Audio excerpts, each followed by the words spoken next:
What if the most profound discovery awaiting us is not what we think we know, but what we have systematically ignored about the timeline before recorded memory? We often stand at the precipice of Sumer, the literal cradle of civilization, gazing back into the relentless dust of Mesopotamia, and we see an origin, the birth of writing, mathematics, law, and urban life. And invariably, the story leads us to the Anunnaki, the mysterious figures described in the cuneiform tablets who descended from the heavens and initiated the age of man. This arrival, this monumental intervention, has been analyzed, debated, and dissected across every conceivable academic and esoteric boundary, but perhaps we have been focusing on the wrong event. Perhaps the true weight of the Sumerian inheritance lies not in the story of the Anunnaki's arrival, but in the unsettling echo of the massive, world-altering event that forced their intervention. A cataclysm so devastating it required a total civilizational reset, a genuine global erasure that occurred just before the keepers of the starry path returned. We must shift our gaze slightly away from the celebrated ziggurats and the foundational epics and look into the deeper, darker strata of the archaeological record. The standard historical model provides a relatively clean emergence. The Ubaid period transitions into the Uruk period, leading seamlessly into early dynastic Sumer. Yet there is a distinct, almost unnatural quality to this genesis. It feels less like an organic evolution and more like the instantaneous activation of a sophisticated, pre-packaged operating system. Civilizations typically crawl out of the intellectual darkness, slowly developing metallurgy, writing, and complex political structures over millennia. Sumer, by contrast, seems to possess what can only be described as turnkey knowledge. They already knew how to build enormous cities, manage irrigation systems that defy local capacity, and calculate astronomical cycles with frightening precision. Where is the intellectual infancy? Where are the centuries of trial and error that should precede such mastery? The Sumerian texts themselves offer a chilling suggestion that the knowledge was not developed, but inherited, or perhaps more accurately, reissued.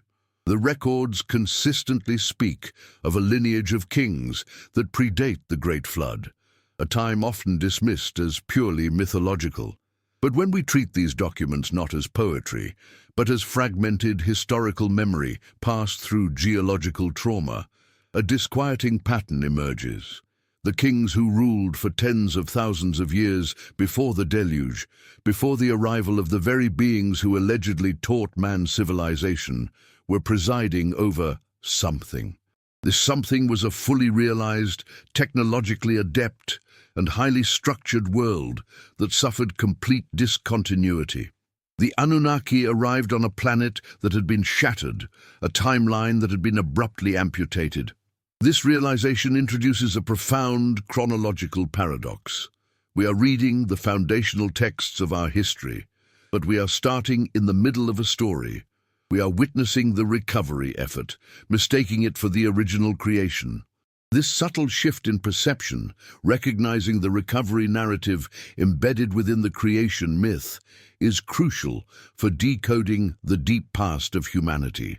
If we accept the possibility that a prior, antediluvian high culture existed, we must then ask what happened to it and how the Sumerian chroniclers managed to preserve the memory of its ending, even as they detailed the subsequent beginning. To truly understand the weight of this investigation and the depth of the Sumerian memory, we must commit to dissecting these layers of history with patience and intellectual courage.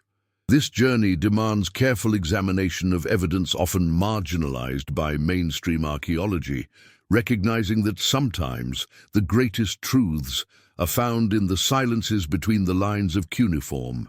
If this pursuit of uncovering the hidden epoch resonates with you, if you feel the deep human need to understand the true cyclical nature of civilization and collapse, take a moment now to acknowledge this shared investigation. Engaging with this material, leaving your thoughts in the comments, and ensuring you are subscribed and engaged with the channel are not just mechanical actions. They are necessary steps to building the collective awareness required to challenge established historical paradigms and hold this complex narrative together. We are embarking on a deep dive that requires focus, and your participation helps ensure this detailed evidence finds the platform it requires for proper scrutiny. The strange echoes of discontinuity continue when we examine the actual function of the earliest Sumerian records. Many are lists of cities, lists of commodities, and most significantly, lists of kings and their reigns. These documents, mundane on the surface, carry the heavy burden of attempting to reconstruct order from chaos. A society that has just endured an apocalyptic trauma places immense value on documenting what remains and who remembers. The king list, in particular, is an artifact of profound unease. It attempts to bridge the unfathomable gap of the deluge, moving from kings who ruled for cosmic spans to the post-flood mortal rulers. And it does so with a stark, almost administrative notation. Then the flood swept over. After the flood had swept over and the kingship had descended from heaven. This phrase is the definitive marker of the Great Reset. But what precedes that reset? The texts describe highly advanced cities like Shuruppak and Bad Tibira ruling Earth for hundreds of thousands of years. We are not talking about simple Neolithic villages. The description implies established centers of authority.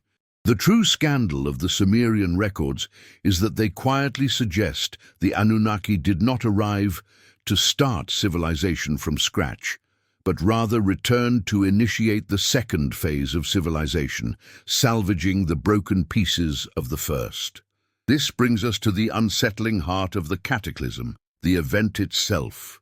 What do the texts subtly suggest about the nature of the catastrophe that preceded the Anunnaki's full-scale intervention? It was not merely a local flooding event, nor a conventional war. The language used in describing the end of the antediluvian age speaks of a fundamental alteration of the world. It speaks of the heavens changing, of the waters rising universally, and of the destruction being complete enough to require the literal re-establishment of kingship from heaven. This suggests a breakdown of the terrestrial order so absolute that the very foundations of human governance and knowledge were wiped clean. If the Anunnaki are the observers and progenitors, their return implies they were monitoring a disaster, perhaps one that they had foreseen or that was dictated by larger, predictable cosmic cycles, the great wheel of time turning toward inevitable destruction. The Sumerians, through the veil of myth, captured the terrifying realization that civilization is not a linear ascent, but a cyclical phenomenon, punctuated by violent resets. The texts serve as cryptographic maps to the lost epoch. They contain specific references to knowledge that must have originated in the time before the discontinuity. Consider the astonishing level of astronomical knowledge required to devise the Mulu. Tablets centuries later, a sophisticated understanding of precession and stellar movements. This knowledge did not spring fully formed from the clay. It was a preserved fragment. It is a terrifying thought that the brilliance of Sumerian civilization, the mathematics, the astronomy, the meticulous administrative structure, was not their own invention, but the faint, barely remembered curriculum of a world that ceased to exist. We are dealing with an inherited legacy, a blueprint provided by the returning observers, who, finding humanity nearly extinct or reverted to savagery, simply handed back the foundational document, saying, "This is how you restart." The deep uneasiness sets in when we recognize that our earliest history is fundamentally the story of post-traumatic reconstruction. Furthermore, the tablets that detail the arrival of the Anunnaki, describing their purpose and actions, their mining operations, their genetic engineering, their establishment of rulers, do so with an objective, pragmatic tone.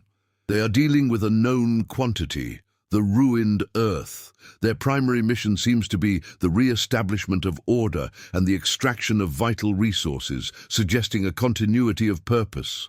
This narrative is fundamentally different from a creation myth where gods spontaneously decide to build life. It is the narrative of a technical team arriving at a disaster site to salvage the project. To grasp this distinction is to unlock the critical phase of this investigation. If the Anunnaki were merely salvagers and teachers of the second epoch, the question shifts entirely. Who were the teachers of the first epoch? And what knowledge did that first shattered civilization possess that far eclipsed what the Sumerians inherited? The texts provide hauntingly vague clues, references to the black-headed people and others who possessed knowledge that vanished under the rising waters. We are forced to confront the idea that the true significance of the Sumerian texts lies in their persistent effort to document the shadow of that pre-cataclysmic world. The scribes, meticulous and devoted, were wrestling with a shared generational trauma, the memory of a profound loss. Every mention of a mythical hero, every gigantic king who ruled for an age, every reference to the celestial knowledge of the observers before they arrived, is a data point pointing toward the catastrophe that dismantled their ancestors' world. To dismiss these passages as mere fantasy is to ignore the foundational principle of history itself. Memory, even when fractured, always reflects a preceding reality. Our investigation must treat these mythological narratives as highly corrupted, yet vital, scientific and historical logs detailing a global event that wiped the slate clean. This cyclical vision of history, collapse, intervention, rebuilding, eventual decline, is not unique to Sumer, but it is in the clay tablets of Mesopotamia that we find the most administrative, the most factual, and thus the most chilling account of this process. It suggests a pattern that extends far beyond human affairs, governed by forces astronomical or geological, which humanity is perpetually unable to withstand. The Anunnaki's role, then, becomes that of eternal observers, returning to Earth when the great cosmic clock signals a potential return to order, following a destructive phase. The mystery is not only who they were, but what force they were ultimately reacting to, the inevitable cataclysm that precedes their every recorded appearance. If we are to truly understand the Sumerian narrative, and by extension our own deep past, we must first reconstruct the timeline of the ultimate environmental disaster that necessitated their great arrival and subsequent intervention. What specific details of the shattered world did the tablets describe, even in fragmented form? This critical question guides our path forward into the next phase of this exploration. If you have stayed with us through this deep initial plunge into the chronological paradox of Sumer, you recognize the gravity of what we are suggesting. We are challenging the timeline not with speculation, but with the internal logic of the Sumerian texts themselves. If you found yourself reflecting on the possibility of inherited knowledge and cyclical destruction, please ensure you are subscribed to the channel. We are committed to detailing every nuanced argument in this series, and your support is essential for continuing this demanding research. Give this video a like if the idea of a catastrophic reset before the Anunnaki intervention resonates as a necessary foundation for understanding human history. We invite you to comment below using the single phrase "before the flood" to mark your presence in this investigation and to signal your readiness to proceed into the specific textual evidence we will examine next. The texts reveal the extent of the disaster, detailing the remnants of the lost epoch with chilling clarity. Join us immediately in Part 2 as we unseal the cuneiform archives that speak directly of the terrifying signal of the coming darkness. Did the great silence of the Sumerian scribes hide more than the clamor of their battles and the exhaustive inventories of their temples? We have spent generations meticulously arranging the fragments of this foundational civilization. placing the arrival of the Anunnaki, those who from heaven to earth came, at the genesis of recorded history. Yet the deeper we press into the cuneiform, the more disturbing the lacunae become. It is not just what the texts tell us, but what they deliberately omit, that begins to whisper the true story of a cataclysm preceding their arrival. We must recognize that the Sumerian tradition is inherently retrospective. It is obsessed with cycles, with the concept of the return, and with anchoring the present reality to the deepest imaginable past. But when they touch upon the absolute beginning, the era before the gods organized the heavens and the earth, before the great separation of sweet and salt waters, they adopt a tone of profound avoidance, a silence heavy with inherited trauma. They speak of an era when knowledge, or the raw components of civilization, were scattered, chaotic, and essentially ruined. If the Anunnaki truly brought civilization from zero, why does the memory persist that the foundational knowledge, the crucial me, the divine decrees that govern science, technology, morality, and artistry, had to be retrieved and organized by Enki and Inanna rather than simply invented? This suggests a prior inheritance, a collapsed structure of immense sophistication left decaying beneath the silt and the collective amnesia. The historian, when facing this ambiguity, is forced into the role of a textual archaeologist, searching for linguistic ghosts.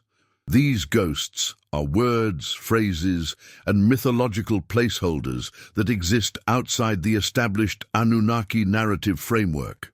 We find ourselves studying the discomforting separation between the universally accepted Great Flood, the disaster memorialized in the Epic of Gilgamesh, the Babylonian Atrahasis, and later adapted into the Noahide tradition, and a deeper, older fracture point.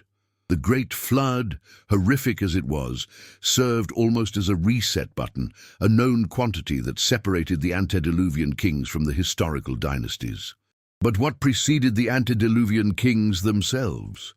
The King List, our most crucial timeline, describes reigns of incredible, almost astronomical duration before the flood.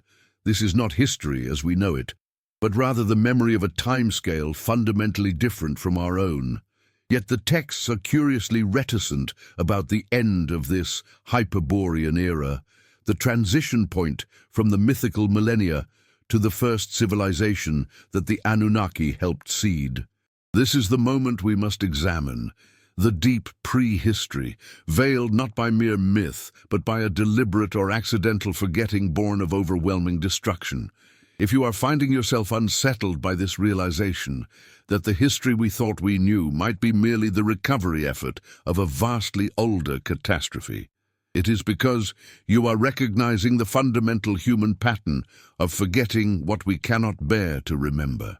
This channel is dedicated to tracing those shadows back to their source.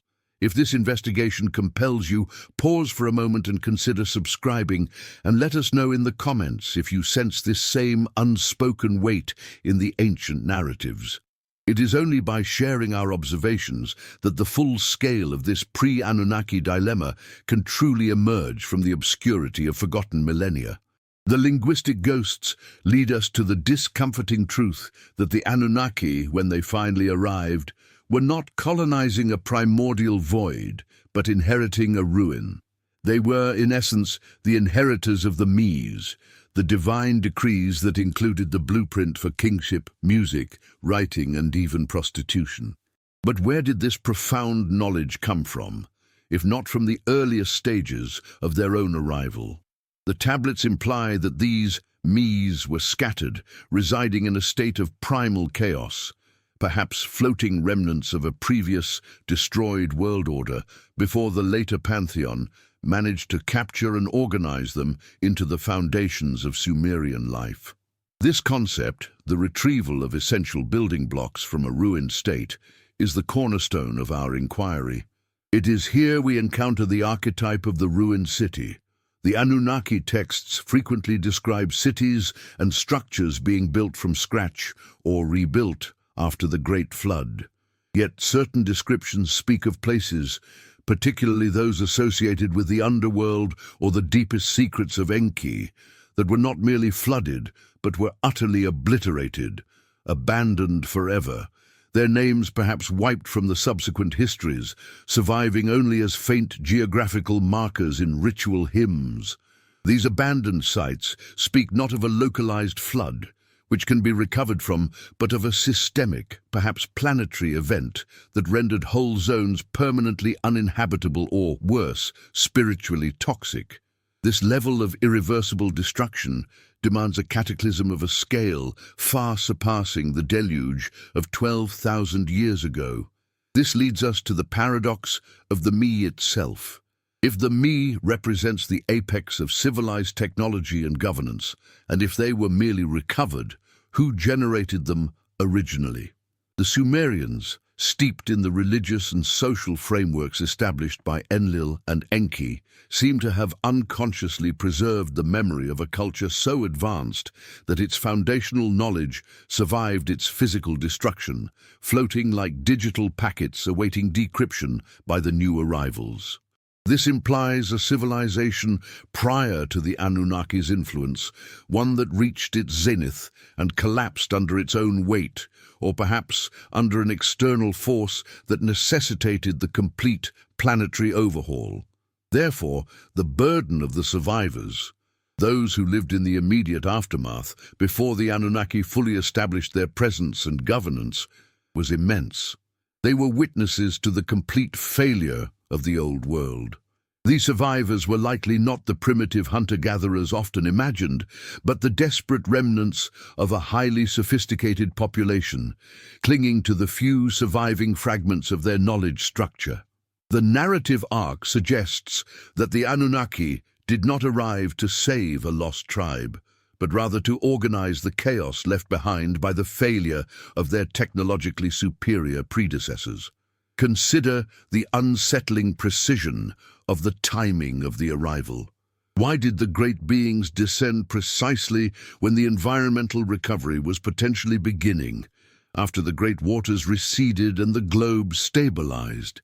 If they were truly the architects of Earth, why wait for the ultimate failure of the previous epoch to step in?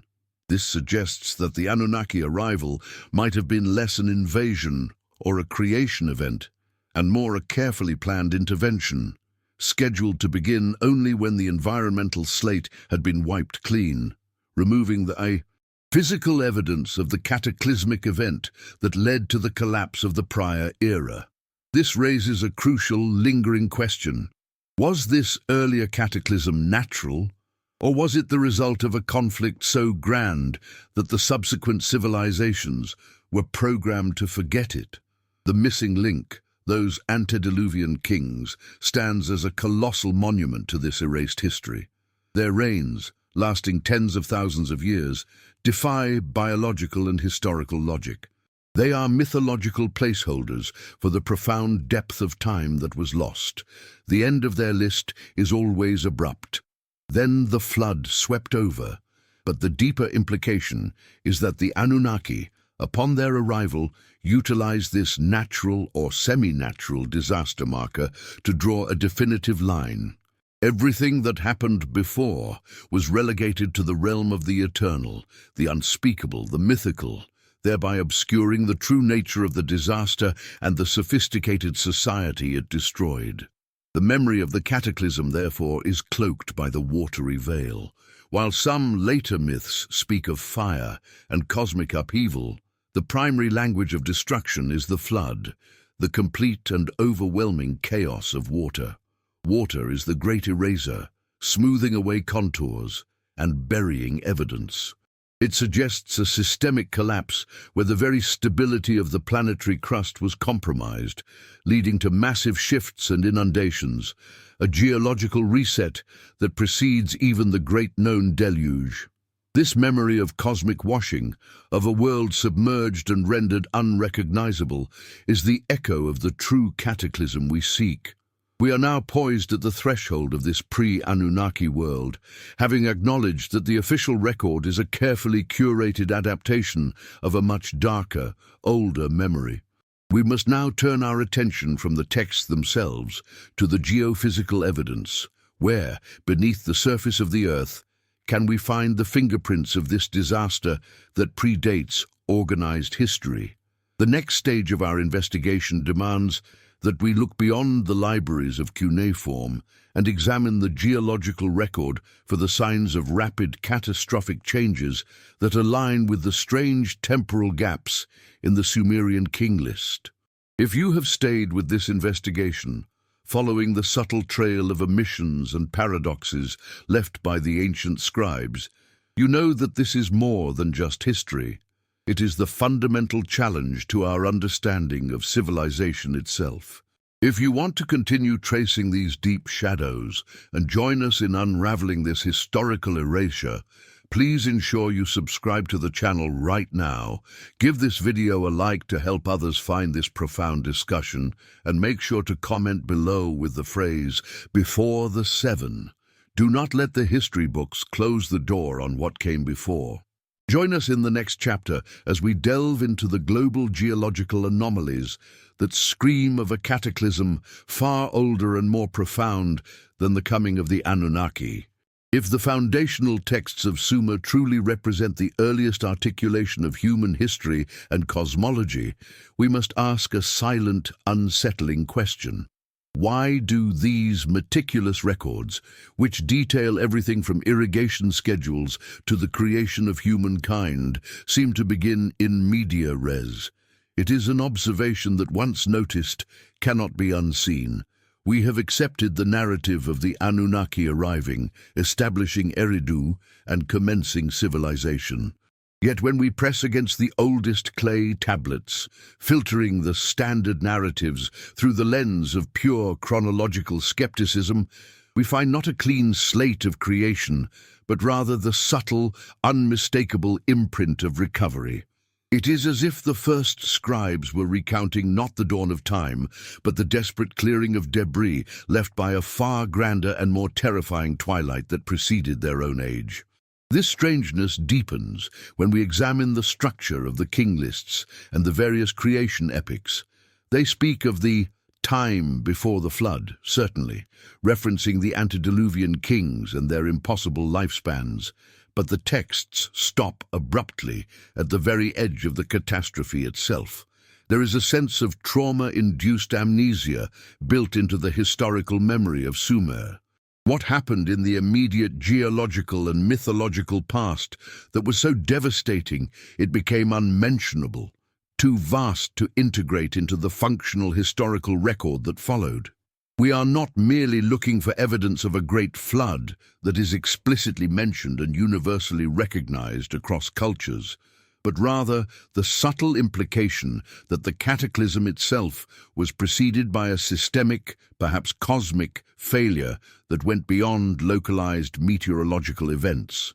The flood may have been the final dramatic punctuation mark, but the sentence had already been irrevocably broken. The earliest references to the great Anunnaki figures, often depicted as overseers and engineers, rarely paint them as pure creators, bringing order to absolute chaos. Instead, their tasks are often rooted in remediation, organizing the earth, separating the waters, structuring the environment, and establishing law. This organizational imperative suggests they were dealing with the aftermath of profound disarray. If the earth was pristine and newly formed, why the immediate need for such extensive, painstaking rehabilitation? The texts, in their detached, almost bureaucratic style, hint at a primordial debris, a lingering memory of a massive destruction that rendered large swathes of the planet unusable, forcing the new arrivals, or the survivors, to engage in massive acts of terraforming and restoration. This is the recognition point. The Sumerian narrative is not a story of Genesis, but a story of resuscitation.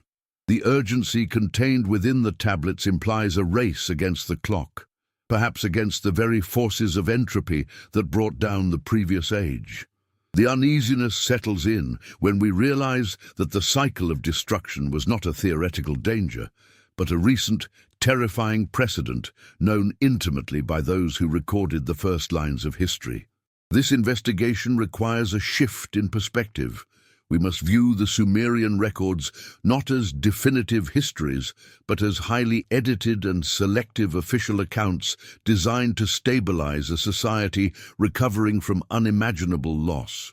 What if the stories of the Igigi, the lower-tier deities said to have rebelled due to the arduous labor they were forced to undertake, were in fact a heavily sanitized memory of the catastrophic effort required to clean up a planetary disaster?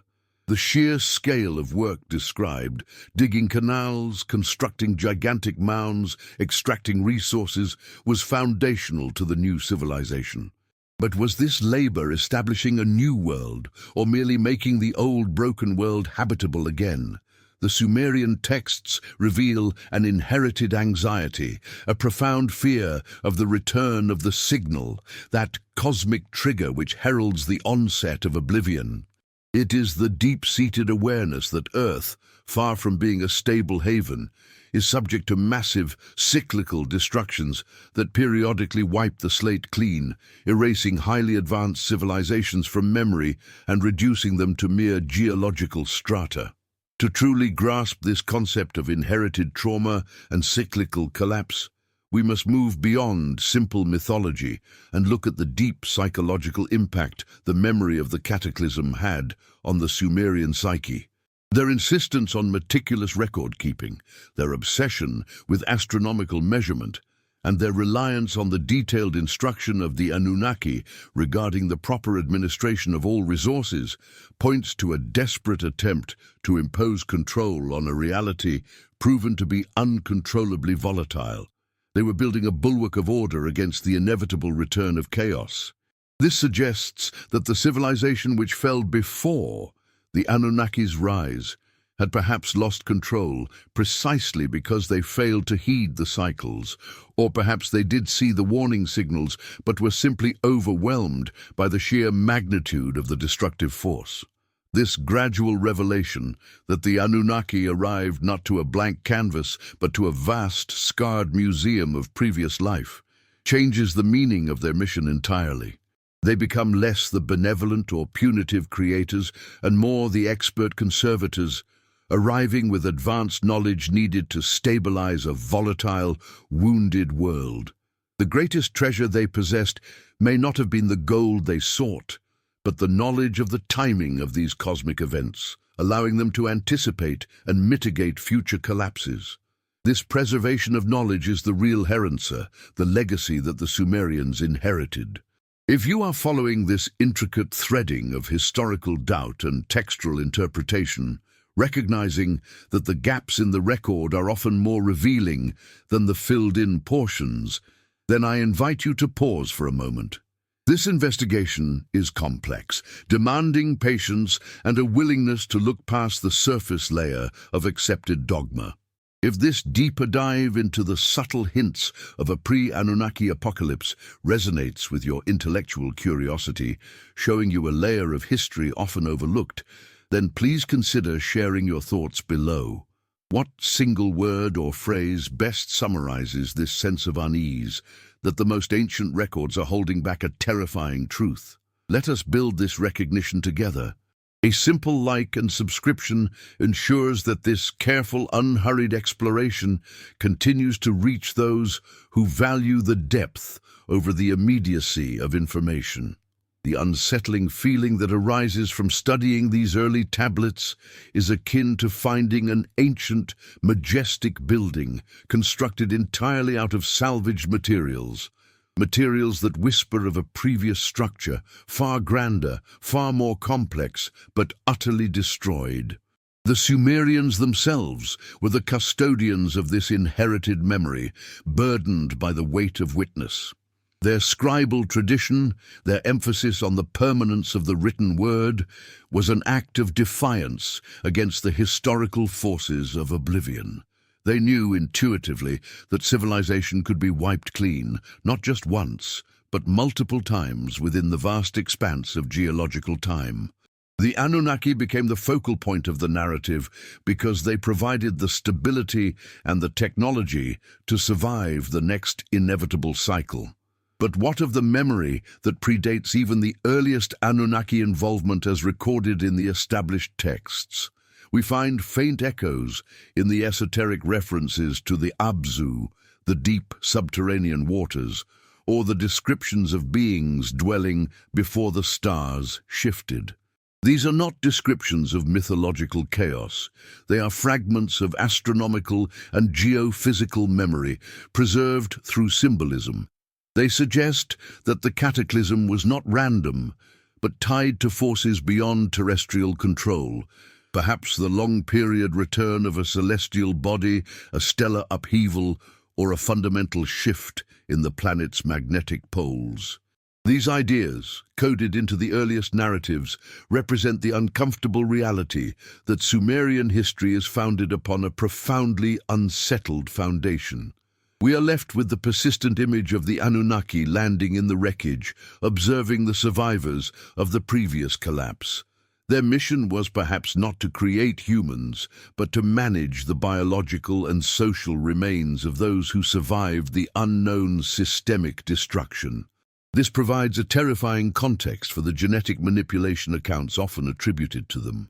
Was the crafting of Lulu humankind an attempt to create a stable, resilient worker class, or was it a desperate necessity to adapt the existing local life forms to a planet that had recently undergone catastrophic environmental transformation? The texts suggest that the pre-cataclysmic civilization, the one whose existence we are deducing from the gaps, had reached a state of complexity that ultimately contributed to its own downfall, or at least failed to protect it from the external cosmic forces. This thread of inherited memory connects the Sumerian accounts directly to global deluge myths, but with a critical difference. The trauma is layered. It's not just the memory of the water, but the memory of the shattering that came before the water, the breaking of the very laws of nature as understood by the preceding civilization. The Sumerian tablets, therefore, act as historical markers left by the observers, those who saw the warning signs and perhaps failed to prevent the tragedy, leaving the Anunnaki to pick up the pieces. If you have stayed with us through this deep dive into the textual silences and the structural uneasiness of Sumerian history, you understand that we are seeking to redefine the beginning of their narrative. We are asking what terrifying lessons the Anunnaki learned from the failure of the civilization that immediately preceded their reign on Earth. To those dedicated enough to reach this point, who feel the pull of this untold history and the chilling weight of collective human amnesia, please consider subscribing to the channel. Liking this video helps push this investigation to other meticulous minds who value intellectual rigor over historical convenience. And if you wish to join the conversation that continues after this video ends, comment below with the exact phrase, "The wreckage before Eridu." This journey is far from over. Our next step must be to decode the specific clues within the fragmented creation tablets that point not just to environmental upheaval, but to the precise nature of the destructive cosmic forces the Sumerians feared most. We must find the hidden signal that the Anunnaki were attempting to guard against, protecting their own future by burying the memory of the catastrophe that defined the past. Do not miss the next part of this investigation appearing on your screen now. What if the most profound secrets of human history are not found in what the ancient texts explicitly state, but in the calculated silences they maintain? We have spent decades dissecting the chronicles of the Anunnaki arrival, their organization of the first cities, and the establishment of divine kingship in Mesopotamia. But the further back we push the lens of inquiry, the more defined the silhouette of a massive pre-existing void becomes, a chasm of time that Sumerian scribes themselves seem deeply uncomfortable traversing, a space marked by an event so absolute it defied easy cataloguing, We are not just looking for a simple flood story, the ubiquitous diluvian myth that spans cultures worldwide. We are looking for the cause of the reset, an overwhelming signature of cosmic trauma that demanded the complete, almost instantaneous re-engineering of planetary life and human memory. The estrangement begins when we compare the detailed municipal planning, described post-Sumerian establishment with the fragmented, almost fearful accounts of what preceded it. The king's lists stretch back into the mythical deep time, naming rulers who reigned for epochs, not years, only to be abruptly severed by the marker. The flood swept over. Yet a few isolated tablets, often dismissed as sheer mythology or religious exaggeration, hint at a sophistication that existed before that sweeping destruction, a deep recognition among the ancient thinkers that the Anunnaki did not land on a pristine, untouched world, but rather descended upon a planet reeling from profound injury.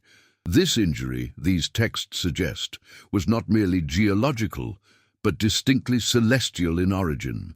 It was the result of an uncomfortable calibration of cosmic forces that shifted the Earth's delicate relationship with its solar environment, an event that violently stripped the previous civilization of its memory, its infrastructure, and its very right to exist in the subsequent epoch. This profound sense of a broken cosmic order is the shadow cast across the later, more organized Sumerian narratives. We must ask, why did the newly established Anunnaki system immediately implement highly precise astronomical observations and calendrical calculations if they were simply building on a blank slate? Their urgency suggests a preventative measure, a deep knowledge of a volatile, cyclical threat that had already manifested catastrophically. The Anunnaki arrived as surveyors of damage, not merely founders of novelty, inheriting a planet that had been forcefully put back into a state of primordial dust. These whispers from the primordial dust often manifest in descriptions of atmospheric violence and a sudden loss of light preceding the deluge itself. The memory preserved, not of water rising, but of the sky falling. This places us in the unsettling territory of recognizing a specific shared memory across unconnected cultures, a consistency that points to a global, singular catastrophic trigger. The data points, though veiled in mythic language of warring gods and falling fire, suggest a massive transference of energy, a disruptive celestial body, or an orbital shift so dramatic that it rendered the former world obsolete, changing coastlines, altitudes, and perhaps even the very length of the day. This isn't geological time, this is catastrophic time, a flashpoint that requires us to radically recalibrate our understanding of human antiquity. If the Anunnaki arrived after the Cataclysm, as caretakers or perhaps even opportunistic inheritors, then the sophistication they introduced, the mathematics, the astronomy, the genetic manipulation, might not have been purely theirs to invent, but rather a necessary restoration of surviving principles, salvaged from the wreck of a far older, forgotten scientific culture that perished in the astronomical trauma. The few texts that manage to pierce the veil of post-flood amnesia act as the deep timekeepers. They share a consistent, unsettling truth. The civilization that fell was deeply aware of its impending doom, rooted in cyclical astronomical observation. They were not ignorant primitives swept away by bad weather. They were, potentially, observers who miscalculated, or perhaps who simply lacked the power to prevent the inevitable collision or alignment. This creates immediate cognitive dissonance. We are trained to view human progress linearly, yet these fragments imply a plateau of knowledge achieved millennia before accepted history, followed by a total collapse, enforced oblivion, and then a slow, supervised reconstruction. This cyclical pattern, rise, fall, reset, is the engine of deep unease that permeates the investigation. To accept the Sumerian hint of a pre-Anunnaki cataclysm is to accept that advanced intelligence on this planet has faced a radical hard reset more than once. This brings us to the uncomfortable question of the fallen sophistication.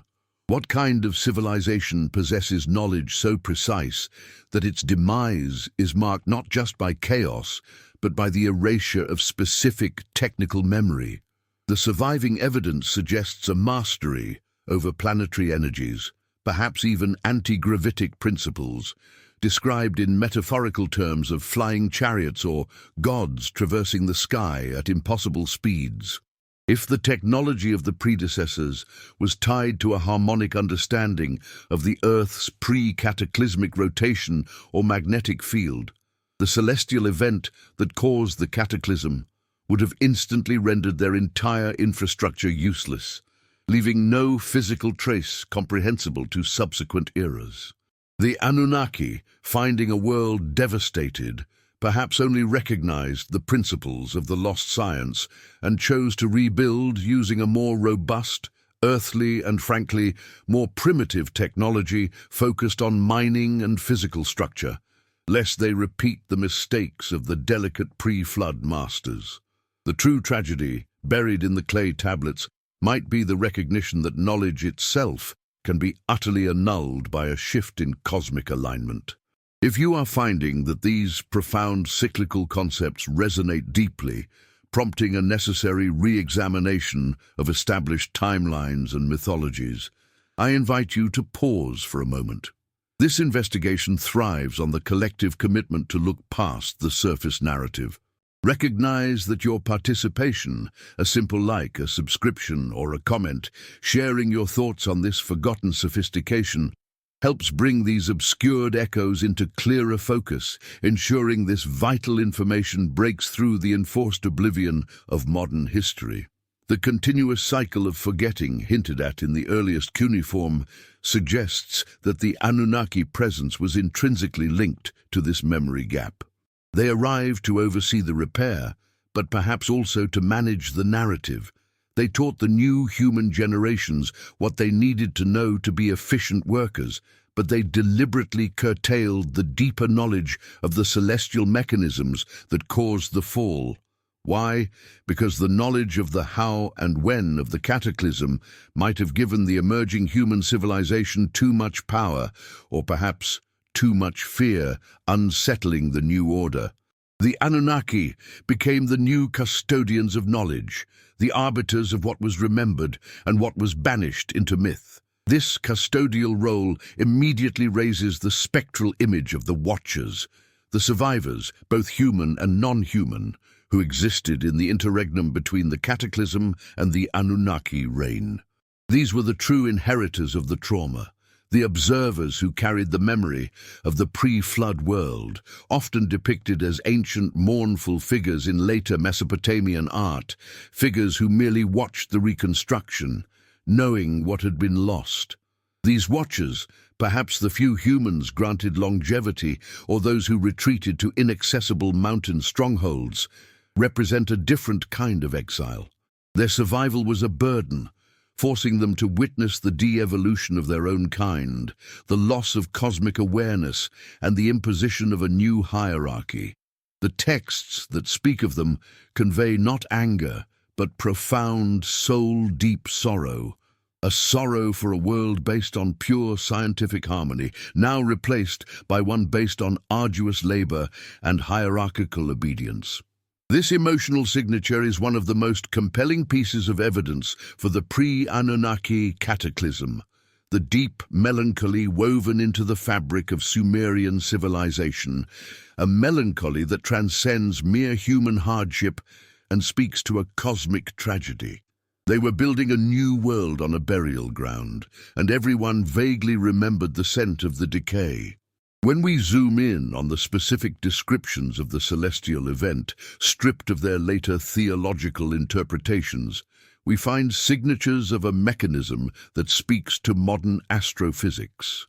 The description of Marduk, or an equivalent deity celestial body, engaging in a violent battle with Tiamat, a primordial body watery world, reads less like a myth of creation and more like a detailed record of a planetary collision or near miss. The splitting of Tiamat, the creation of the heavens, and the subsequent formation of the Earth's landmasses strongly imply an orbital catastrophe that reshaped the early solar system, causing profound, lasting effects on Earth's axis and crust. This was the cataclysm that demanded the total reset, the event that created the tabula rasa upon which the Anunnaki chose to draw their new civilization. The Anunnaki arrival therefore becomes not the beginning of advanced history, but the sophisticated clean-up operation following a globally recognized celestial disaster. And this realization immediately brings us to the looming return. If the cataclysm before the Anunnaki was indeed cyclical, tied to specific celestial alignments, or the passage of a massive rogue body, then the meticulous record-keeping demanded by the Anunnaki leadership, particularly their focus on the cycles of the planet Nibiru, takes on a terrifying urgency. They weren't just charting the stars for intellectual curiosity. They were charting the recurrence of the destructive mechanism that had already wiped out a former, potentially greater human epoch. The Sumerian texts, when read through this lens of pre-Anunnaki trauma, serve as a profound warning, a hidden code alerting us that we live within an interlude, a fragile grace period between two cosmic calamities.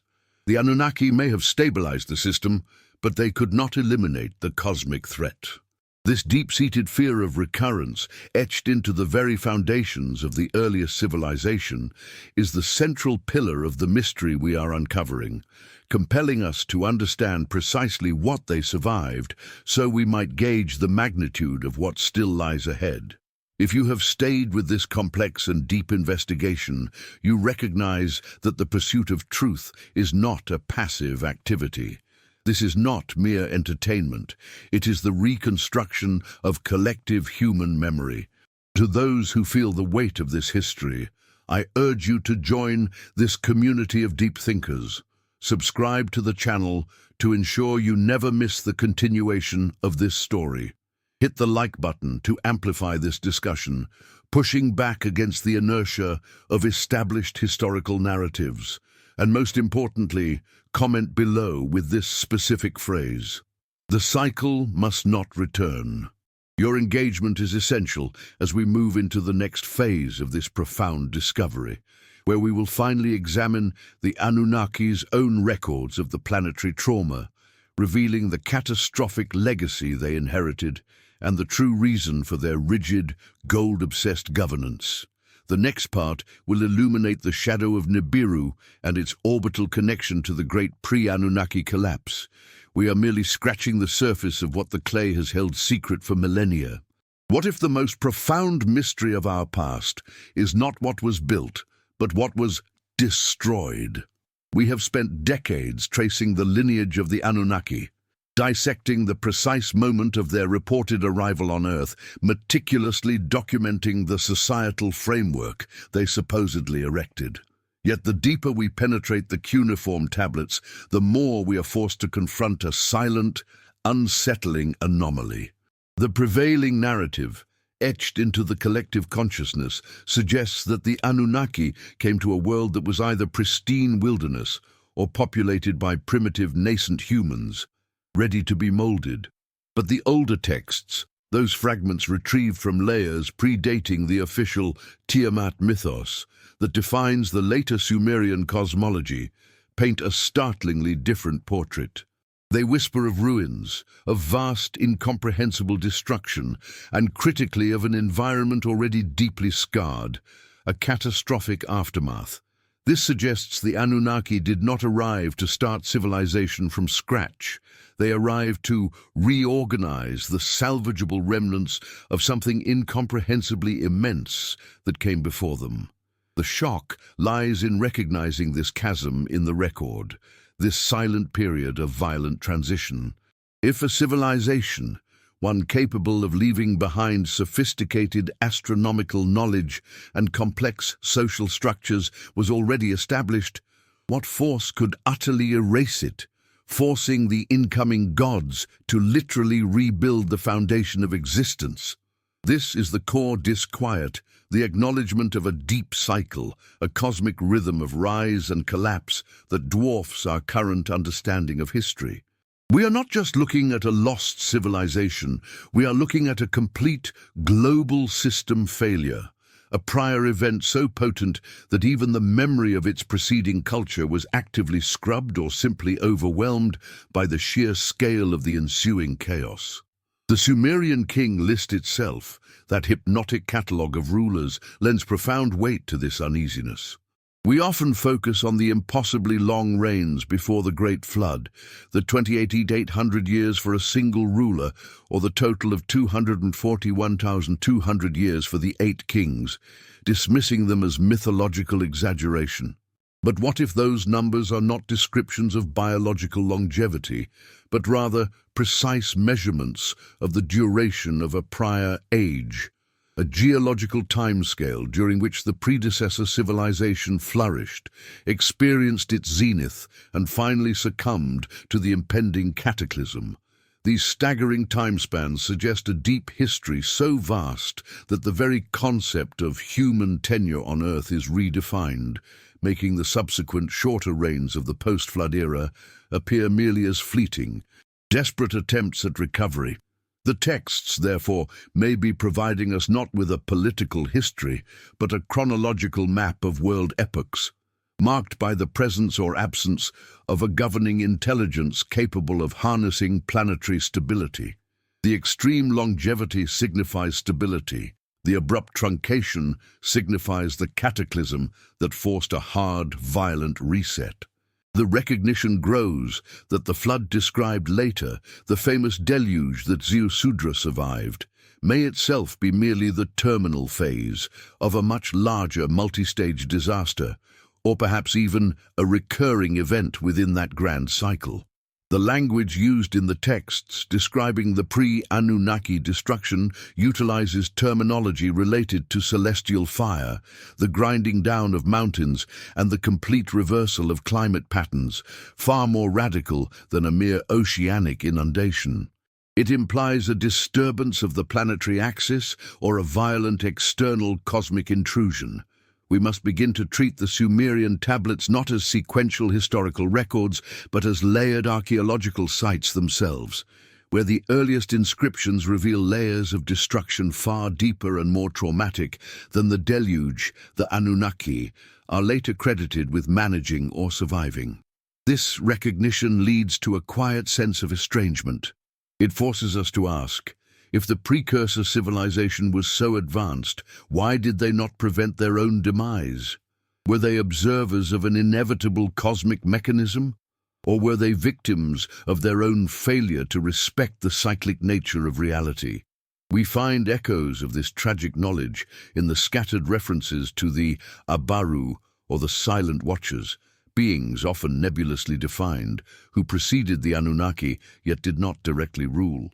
Were these the remnants of the pre-cataclysmic society, left behind as solemn, quiet sentinels, maintaining specific sites or transmitting essential coded knowledge to anyone capable of receiving it, awaiting the return?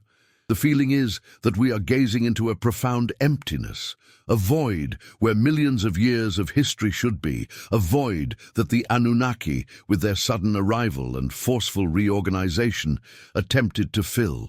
If these deeper patterns resonate with your own quiet suspicions about the official timeline, if you too sense the lingering presence of a civilization lost not to time, but to violence, we invite you to pause and internalize this connection. Understanding the scope of this pre-Anunnaki catastrophe is crucial to unlocking the true motivations and ultimate goals of the Anunnaki themselves. This is not just history, it is a lesson in planetary survival. Take a moment to articulate your deepest thoughts in the comments below, sharing which fragments of ancient history you believe point most strongly toward this prior, forgotten world. By sharing our collective recognition, we deepen the investigation. If this journey into the hidden layers of Sumer is compelling you forward, Consider extending your commitment to this path of discovery by liking this video and subscribing, ensuring you remain connected as we continue to sift through the digital dust of these ancient texts. The inherent uneasiness continues to build as we examine the physical legacy left behind. Beyond the written word, the earliest megalithic constructions in the Mesopotamian theatre, structures often misattributed or dated too conservatively, display architectural principles that suggest an understanding of geology and seismic events far beyond the needs of early city-states. These were not structures designed for comfortable rule. They were designed for endurance and re-emergence.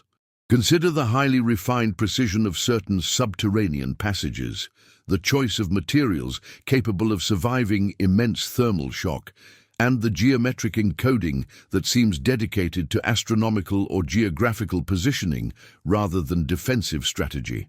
These characteristics imply a generation obsessed not with expansion, but with preservation, a civilization that knew the inevitable was coming and invested their final energies in creating massive time capsules of knowledge, hoping to transmit a signal across the void of chaos. This brings us to the question of the coded knowledge. The foundational texts of Sumerian mathematics, the highly complex sexagesimal system, and the sophisticated astronomical charts detailing the movements of Nibiru and other distant celestial bodies, were they truly the creation of the Anunnaki upon arrival, or were they merely the inheritance, a codified data package retrieved from the ruins of the precursor civilization? We are perhaps witnessing the Anunnaki acting as extremely technologically proficient librarians, collecting and cataloging the fragments of a superior past, utilizing that preserved knowledge to establish their own dominion. The sudden appearance of such advanced, fully formed systems, without any observable evolutionary predecessor in the archaeological record, points overwhelmingly to a knowledge transfer rather than a spontaneous invention. The sophistication feels recycled, echoing a cosmic trauma. This recycling is most evident when analyzing the extreme chronology of the Sumerian king list again. The transition from the epoch of the long-reign kings, the precursors, to the shorter, manageable reigns, post-Anunnaki influence, represents more than just a change in leadership. It marks the shift from a civilization living in harmony with deep geological and astronomical cycles to one obsessed with immediate, pragmatic survival and resource extraction. The precursors measured time in millennia and focused on celestial mechanisms. The subsequent civilizations measured time in years and focused on terrestrial gold and governance. We are left with the profoundly inquiet question of the Sumerian signal. Did the precursor civilization leave behind a specific warning, a technological or philosophical beacon designed to alert the next inhabitants, be they human or Anunnaki, of the recurring nature of the cataclysm? If so, why was that signal apparently ignored or misunderstood? The most haunting possibility is that the Anunnaki, despite their technological superiority, were themselves beneficiaries of the catastrophic cycle, perhaps even dependent on the planetary reset for their own operations. Viewing the destruction not as a tragedy, but as a necessary phase in the grand cosmic clock. The deep mystery lingers in the unsaid gaps within the tablets. The Sumerians never explicitly stated this great race existed before our gods arrived. Instead, they utilized silence, anachronisms, and mathematical anomalies, the language of the forgotten. By tracking the shadow of this erased epoch, by recognizing the sheer weight of what had to be destroyed to clear the stage for the Anunnaki narrative, we finally begin to grasp the terrifying scale of the cycles that govern life on Earth. We are not just recovering lost artifacts, we are recovering lost epochs. The next stages of our investigation must focus on the specific identity of the technology and the astronomical markers left behind by these precursors, the true extent of the knowledge they attempted to preserve, and the lingering question of whether we are now standing on the precipice of the next return. If this deep, hypnotic descent into the concealed history of Sumeria has held your focus until this very moment, if you sense, as we do, the gravity of these ancient warnings, then you are a dedicated member of this investigation. Your engagement is critical to illuminating these hidden truths. Show your support for this intense, uncommercialized exploration by taking a moment to subscribe to the channel, ensuring this vital research continues to reach others seeking clarity. Give this video a like if the concept of a cyclical, recurring cataclysm before the Anunnaki resonates with your inner awareness. And to mark your presence at this crucial turning point, please comment below with the phrase, "The cycle is the signal." We must now turn our attention to the precise esoteric mechanisms of the precursor civilization's astronomical warning system, the evidence left behind in the stars themselves. Join us immediately in Part 6, where the patterns finally begin to coalesce, forming a terrifying blueprint for what may still be to come. Is it possible for a civilization to build its entire foundational mythology not merely upon a flood, but upon the deliberate, systemic omission of the true scale of the horror that preceded it? We have spent time examining the anomalies within the earliest Sumerian records, the sudden shifts in language, the chronological gaps, the unsettling descriptions of a world already shattered before the arrival of the beings we know as the Anunnaki. But now we must confront the uncomfortable silence residing within the archive itself, for what the texts do not say often speaks volumes louder than the most florid historical pronouncements. The official, established narrative, largely preserved through the efforts of those who inherited the tradition, and perhaps codified by the Anunnaki themselves, begins with the creation of man, the establishment of the early cities, and the subsequent Great Deluge. This structured history serves a purpose. It provides lineage, order, and a clear chain of command, tracing divinity directly back to the heavenly observers who descended. Yet the subtle, persistent whispers encoded within the oldest fragments of cuneiform, those recovered tablets dealing less with dynastic lists and more with cosmological dread, hint at a far grander, far more ancient destruction, a time of cosmic violence so complete that even the great flood of Utnapishtim, or Ziusudra, appears merely as the inevitable, watery punctuation mark to an already ruined epoch. This is the silence of the archives, the intentional void where the true pre-Anunnaki history should reside. Why would an advanced, technologically superior race, capable of meticulous record-keeping, choose to erase the memory of the ultimate catastrophe? Was it an act of political necessity, ensuring that humanity's perception of time and power began only with their descent, thereby cementing their authority as architects of order out of the fresh chaos? Or was it something far more unsettling? The cataclysm was so profound, so devastating, that even the Anunnaki, with all their knowledge and celestial foresight, were powerless to prevent it, and thus the memory served only as a testament to existential vulnerability they preferred to hide. The accepted universal flood narrative, which resonates across global cultures, risks becoming a historical catch-all, mistakenly absorbing details from an earlier, entirely different cataclysm. We must ask if the unrecorded flood, mentioned implicitly in certain Sumerian lamentations, those that predate the established Eridu Genesis, is not a tale of a localized, albeit massive, deluge, but rather a memory of global tectonic and atmospheric collapse, where the waters were merely the final consequence of something far more violent. If we look beyond the water, we begin to perceive the echoes in the deep sky, those astronomical components meticulously recorded in the obscure omens and astrological tablets. These texts speak of planetary alignments that defy modern orbital mechanics, referencing wandering stars or celestial giants whose trajectories cross the plane of our solar system with disastrous proximity. These are not merely poetic descriptions of Venus or Mars. They are cold, unsettling observations of forces that tore the fabric of stability. The Sumerians, through the instruction of the early Apkallu, those 7 sages sometimes associated with Ea, maintained an almost obsessive focus on cyclical violence from the heavens, a fixation that goes far beyond predicting harvest seasons.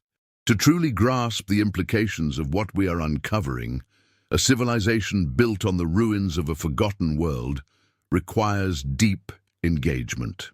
Pause with us. Absorb this detail. If these ideas resonate, and you feel the magnetic pull of these ancient mysteries, please consider lending your support by subscribing and sharing your insights in the comments. We are charting these waters together, and your perspective is invaluable in understanding the layered nature of this pre-Anunnaki catastrophe. This inherited fear is woven into the very geometry of Sumerian ritual and architecture. Why the deep, near-pathological emphasis on building massive ziggurats and temples upon foundations seemingly designed to withstand impossible shocks? Why the constant references to re-establishing order after a great trembling rather than simply establishing it anew? The structure of the earliest cities suggests an inherited dread, a deep cultural memory of a time when the very ground beneath their feet was unreliable. They were not merely building cities for the gods, they were creating terrestrial anchors against the next cosmic spasm, a continuous effort to stave off the return of the entropy they had witnessed. The observer's omission, the selective blindness of the Anunnaki, becomes a focal point of suspicion. If they arrived to restore order, why erase the template of disorder? Perhaps the knowledge of the first cataclysm contained a weakness in their own advanced technology or methodology. Perhaps the true cause lay outside the realm of their control, a phenomenon of deep time cycles, cosmic breaths that affected the entire galactic arm, rendering even their sophisticated propulsion and terraforming capabilities useless. By framing the deluge as the singular, divinely mandated cleansing, the Anunnaki neatly contained the narrative, minimizing the true, terrifying potential of the cosmos. We must therefore move from the metaphor of destruction to the technical language itself. The geometry of collapse, as transcribed in the more geological texts, does not focus solely on terms for flooding, Ra, but uses specific cuneiform signs to describe the earth splitting, the mountains melting, and the atmosphere being stripped away. These are words that denote seismicity and atmospheric shock waves, not prolonged precipitation. The Sumerian language, known for its precision, has distinct terms for these events, often linking them to the movement of objects in the dark sky. Celestial mechanics gone awry, where gravity itself became the executioner. We are looking for the linguistic evidence of instantaneous, widespread devastation, the kind of event that leaves no time for construction of an ark, only time for scattering and silent extinction. Who then maintained the true records of this first world? We turn our gaze toward the figures often pushed to the periphery, the guardians of the first world.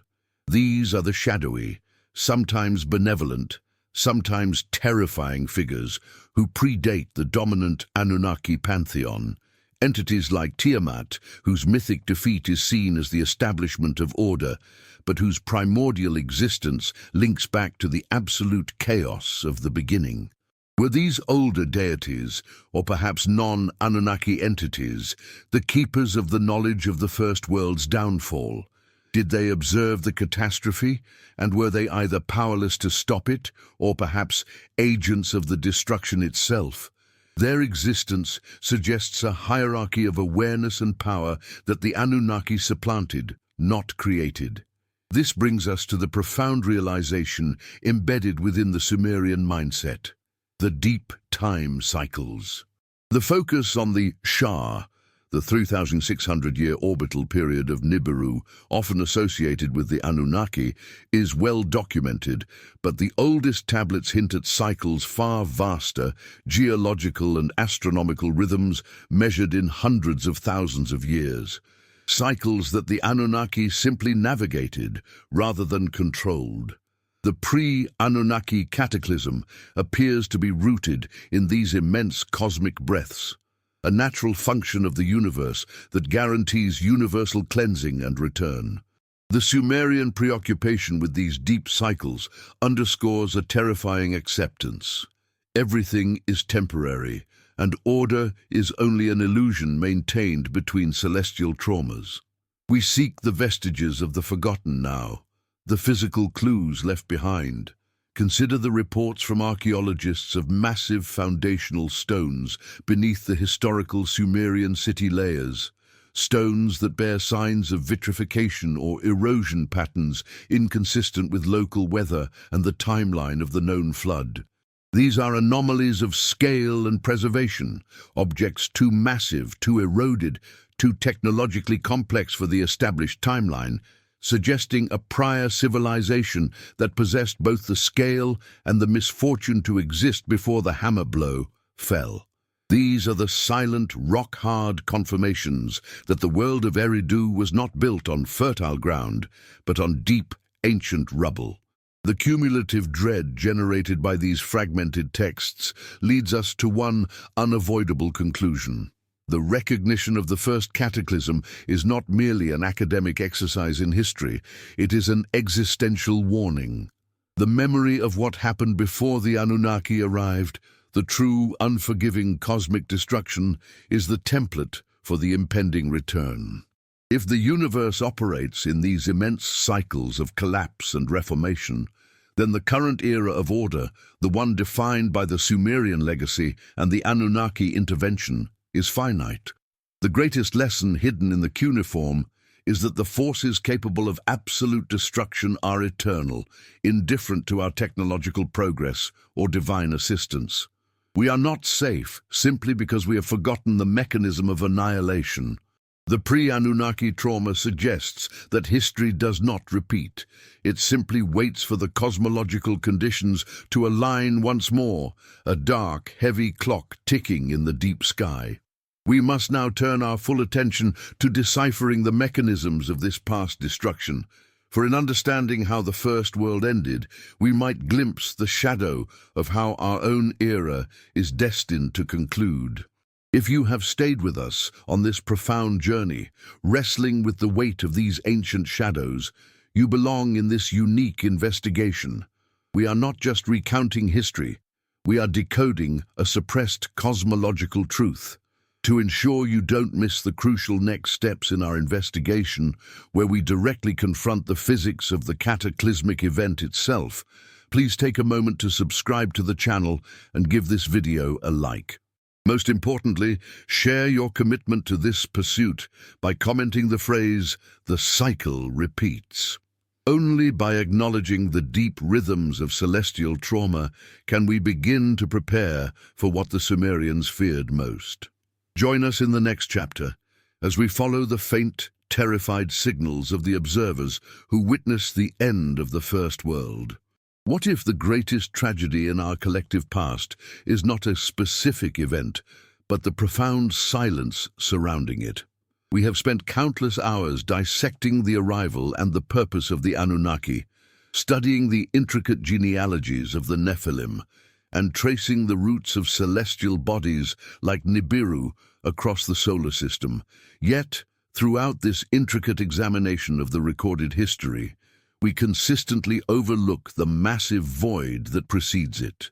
This is not merely an absence of data, it is a palpable, deliberate erasure, a historical wound so deep that the very civilization founded on its shores, Sumer, had to use mythological language just to reference the trauma that paved the way for its own existence.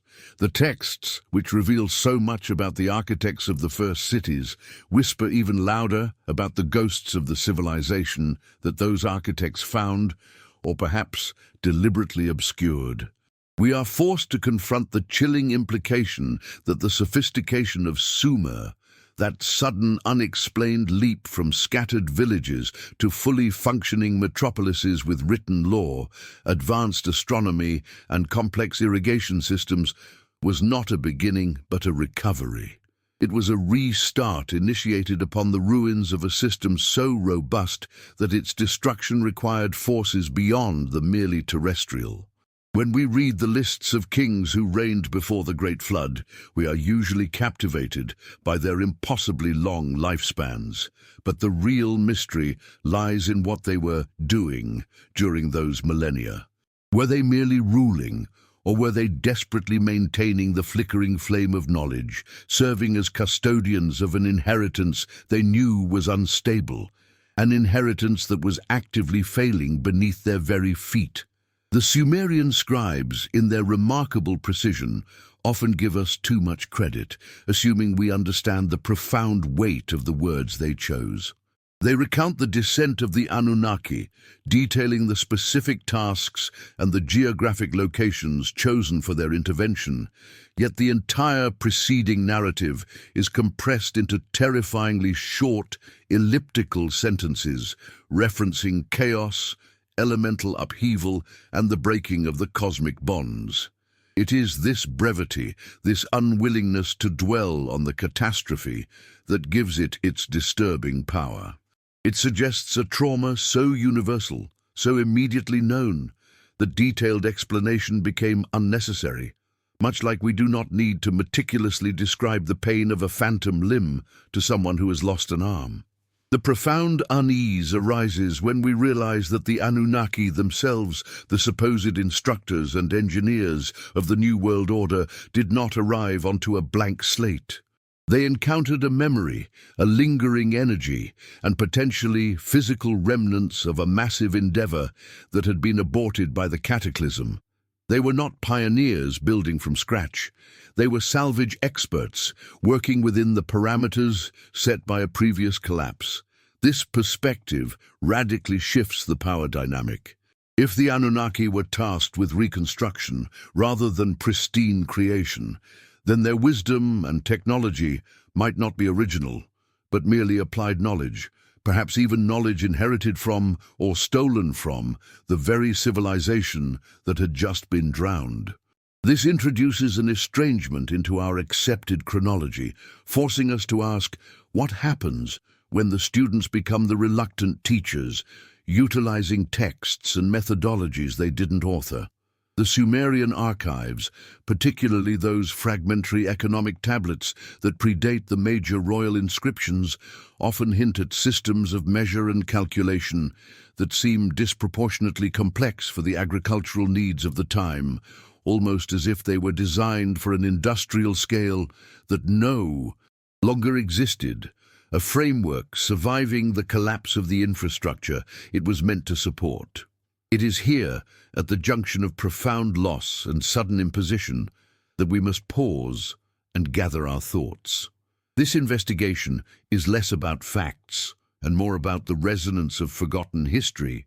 If these echoes hold true, if the great cosmic shattering preceded the arrival of the supposed gods, then we are tasked with finding the true narrative hidden beneath the layers of theological expediency. To continue this journey into the deepest roots of human memory, where the cataclysm and the return intersect, requires diligence and an open mind. We invite you to join this collective reflection, to consider the weight of these implications by simply affirming your interest in this exploration, allowing this shared pursuit of buried knowledge to continue its necessary unfolding. A quiet like, a silent subscription transforms this into a shared vigil over the past. The texts, in their agonizing meticulousness, chart the cycle of destruction and renewal, a concept embedded not just in Sumerian theology, but in the subsequent mythologies that owe their foundation to the Euphrates Valley.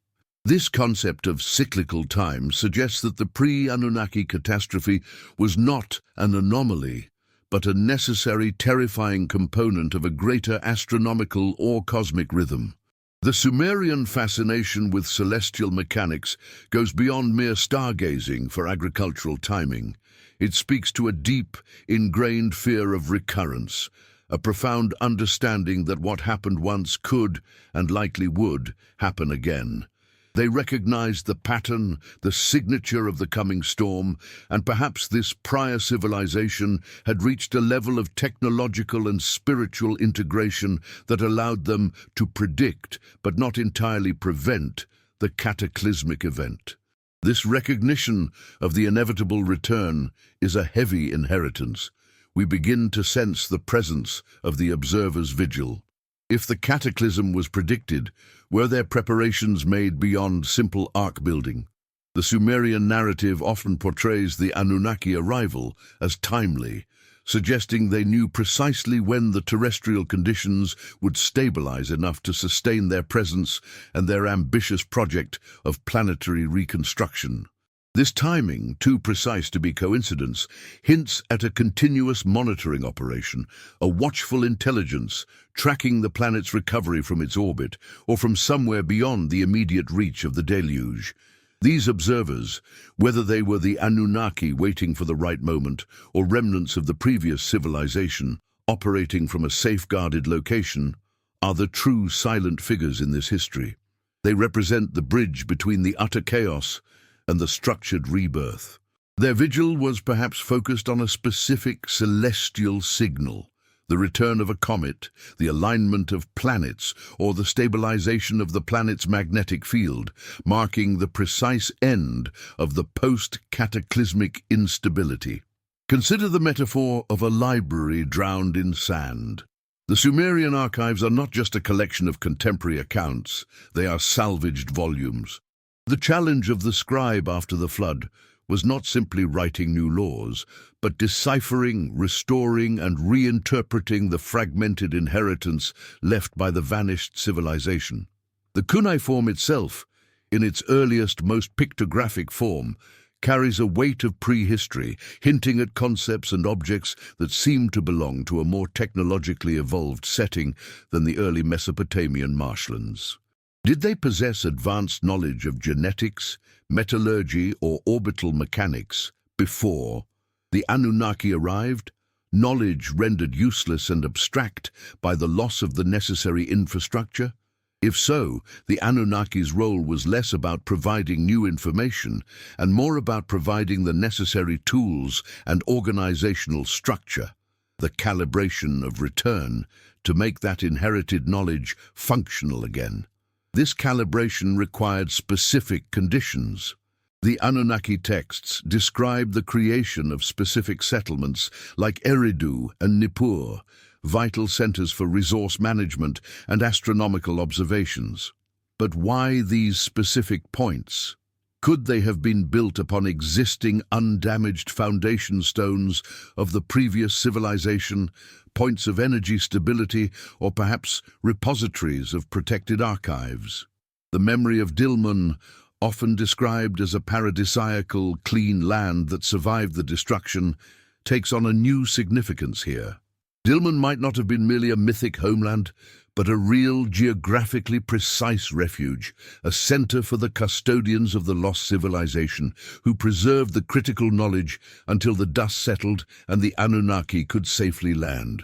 It represents the ultimate preservation effort, a time capsule waiting for the signal to open. The implication of precision in the Sumerian accounts is perhaps the most difficult aspect to dismiss. How could a civilization, supposedly emerging from a primitive state, possess astronomical tables, mathematical systems, and geological knowledge that required millennia of dedicated, uninterrupted observation?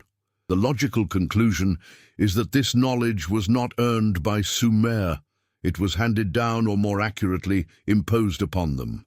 It represents a knowledge base that the Anunnaki either brought with them or retrieved from the guarded archives of the Cataclysm survivors. Either way, it means the entire framework of the earliest human civilization was built upon a ghost, the meticulous, detailed, and painful memory of what existed just before. We are translating the language of the deep past, a language encoded not just in clay but in ritual, in the deliberate design of the ziggurats, and in the structure of the ancient pantheon. The early gods of Sumer, before they became the personalized, often capricious entities of later myth, were primarily forces of nature and celestial bodies, direct, raw representations of the mechanisms that governed the cataclysm. This suggests that the earliest form of Sumerian spirituality was essentially a trauma response, a constant acknowledgement of the massive geological and cosmic forces that had previously broken their world. Understanding this trauma is essential to understanding the sudden compliance and efficiency of the early Sumerians in undertaking the massive building projects assigned by the Anunnaki. They were not merely obeying gods. They were participating in their own urgent recovery effort, desperate to restore the stability they had just lost. And so, the stage is set for the inevitable intersection. We have traced the faint but undeniable trail of the Great Cataclysm, the profound interruption that shattered the preceding cycle. We have recognized the existence of the observers and the fragmented inheritance they guarded. Now, the final phase of this investigation must confront the moment when the memory of the catastrophe, the trauma, the warning, the profound cyclical fear, collided with the fresh, imposing, and technologically overwhelming presence of the Anunnaki. This collision defines the next chapter of human history, where the architects of the New World attempt to manage not just a civilization, but the profound, destabilizing memory of what came before. If you have stayed with this journey, absorbing the weight of these silent histories and the implications of a civilization erased by cosmic forces, then you understand the seriousness of this investigation. The commitment to uncovering these submerged truths is what separates the casual viewer from the dedicated seeker. To continue illuminating these hidden narratives and to prepare for the final critical steps of the revelation in the coming parts, we urge you to secure your place in this study. Please consider subscribing to the channel now, and if these reflections have resonated with your own search for truth, acknowledge it with a quiet engagement. Most importantly, to signal your focus on this profound turning point in human history, please leave a comment below with the phrase, "The vigil was kept."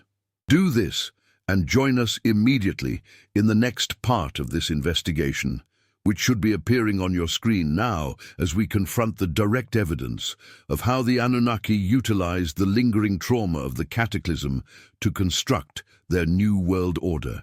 The answers are in the silence. We only need to learn how to listen. What truly happens when a global civilization is wiped clean, not by the slow decay of centuries, but by the swift, violent hand of a planetary reset?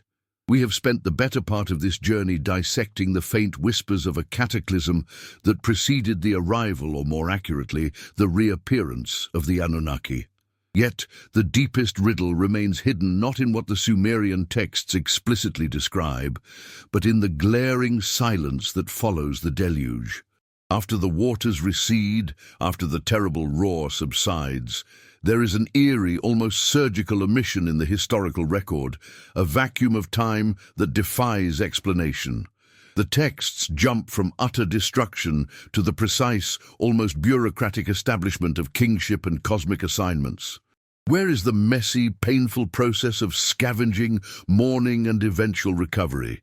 This absence suggests not historical accident, but perhaps a calculated administrative oversight, a gap intentionally left unrecorded, signifying a moment when the rules of earthly history cease to apply entirely, only to be resumed later by those who arrived or returned to curate the narrative. We begin to recognize a profound disconnect between the chaos that ended the world before and the meticulous order enforced by the pantheon that inherited the planet. This forces us to confront a deeply unsettling notion. Perhaps the cataclysm was not an unforeseen disaster, but rather an integral, recognized component of a colossal cosmic mechanism. If the Anunnaki were truly beings of high science and vast temporal experience, operating across immense spans of time, they would have been intimately familiar with planetary cycles, geological, astronomical, perhaps even dimensional shifts that dictate the rhythm of destruction and renewal. The flood, or whatever form that pre-Anunnaki devastation took, might not have been the end of an era, but merely the predetermined reset point within a far grander operational matrix. Viewing the event through this lens transforms the Anunnaki from rescuers reacting to a tragedy into observers waiting for a known orbital or galactic alignment to pass. This estrangement from our linear concept of time is crucial. It implies that their ultimate goal wasn't just short-term mining or resource acquisition, but the maintenance of a long-term project spanning multiple epochs, a project that had already weathered the kind of annihilation that nearly erased us. And so, we must look for evidence of those who were watching, those who were poised during the interregnum of silence. Were their early teams, perhaps referred to vaguely as the Watchers, in later corrupted traditions, deployed specifically to monitor the immediate aftermath of the cataclysm? Not to build cities, but merely to survey the damage, assess the viability of restarting life, and determine the optimal coordinates for re-establishing command structures. These initial observational posts, perhaps temporary outposts disguised by later mythology as divine landing sites, would have been the crucial link between the shattered world of the antediluvian age and the structured civilization of Sumer. They existed in a liminal space, possessing the overwhelming knowledge of what had happened and facing the immense task of curating the new beginning.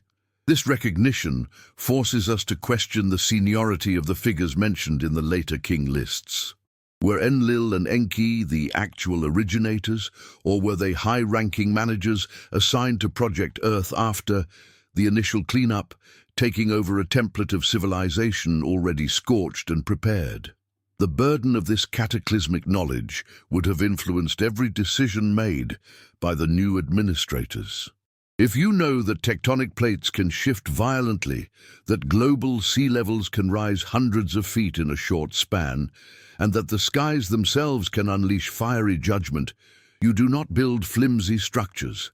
You build for permanence, defying the very force of time.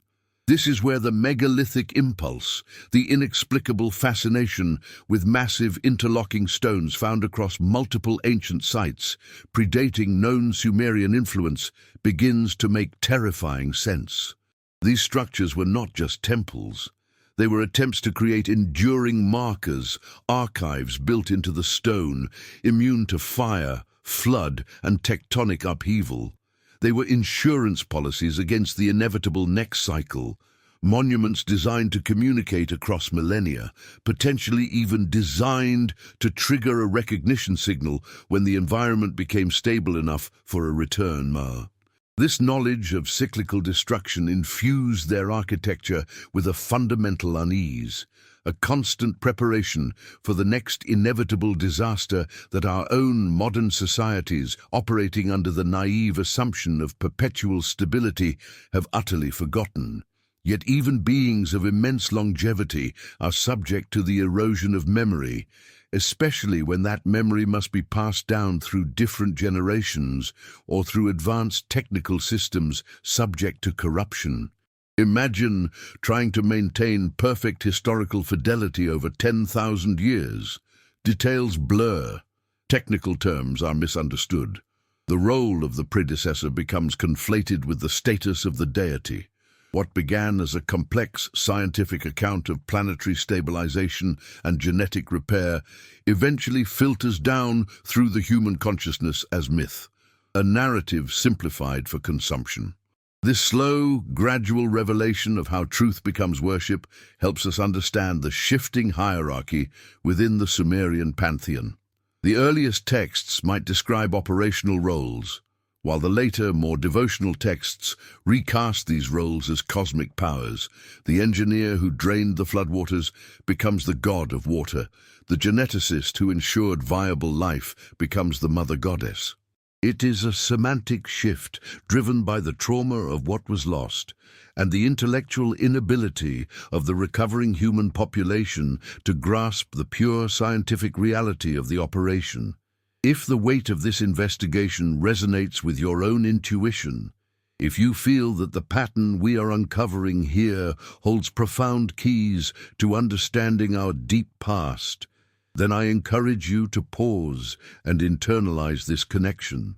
The simple act of engaging with this content, liking the video to affirm the pursuit of this truth, and subscribing to continue this deep, quiet excavation, ensures that these crucial narratives remain visible, cutting through the noise of superficial history. Tell us in the comments what single word best describes the feeling of realizing that our history might be an edited script. Perhaps the word interregnum, cyclical, or inheritance. Your participation deepens the collective recognition of this historical strangeness. We must now focus on the physical specifics of the original catastrophe. The Sumerian texts, alongside their Akkadian and Babylonian derivatives, are emphatic about the element of water, but this was not merely heavy rain.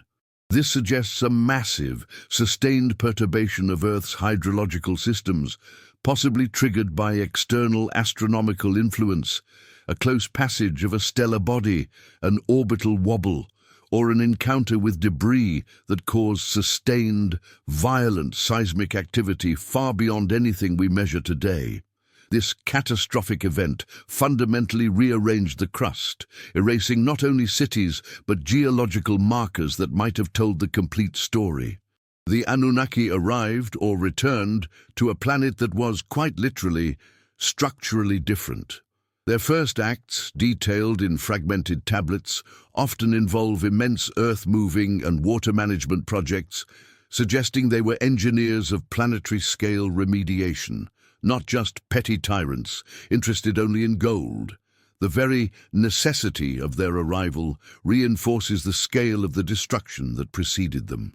The silence, the missing interregnum between the catastrophic flood and the installation of the first Sumerian kings is the most potent clue. This period represents the duration of the cleanup effort, the time required to re-establish environmental stability sufficient to support complex, stationary human communities. It is the silent chapter where the Anunnaki transition from surveyors and geologists to governors and deities. They are the ones who bridge the vast, empty chasm of time and oblivion. But who were they truly, in that moment? The evidence strongly suggests a different hierarchy than the one later worshipped. The Anunnaki, who established the initial bases, Eridu, for example, might have been the immediate survivors, the primary architects of the rescue project.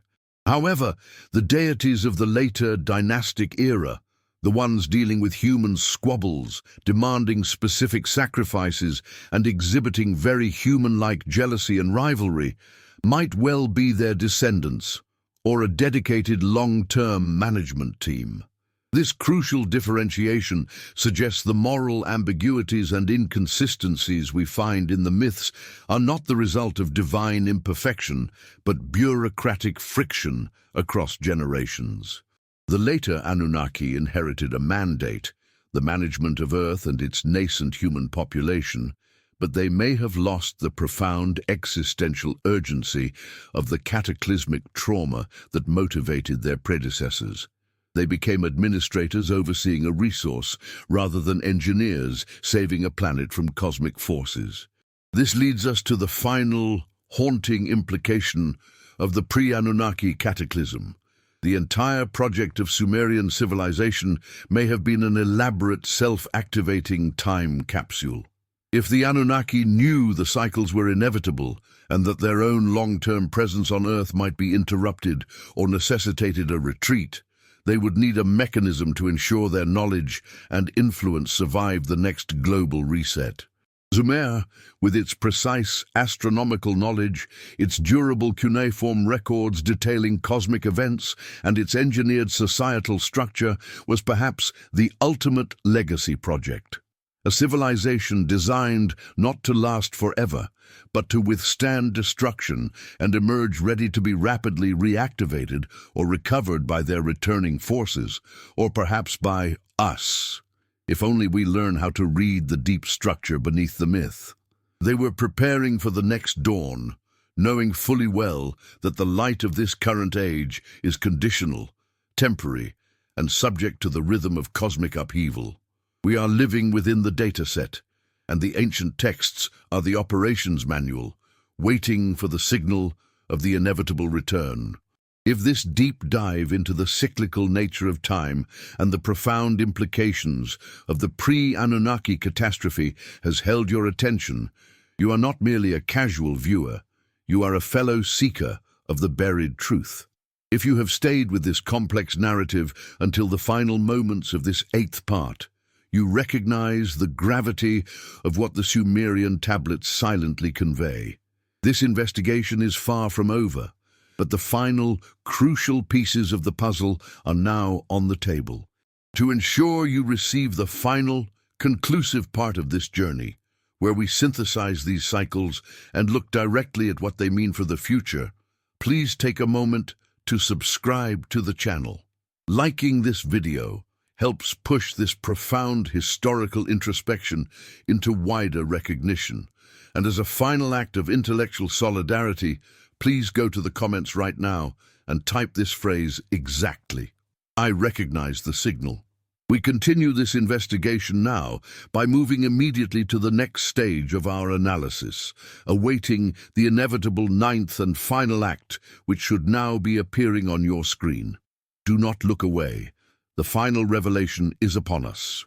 Was the arrival of the Anunnaki, chronicled meticulously in the clay tablets we have spent months meticulously re-examining, truly the genesis of civilization?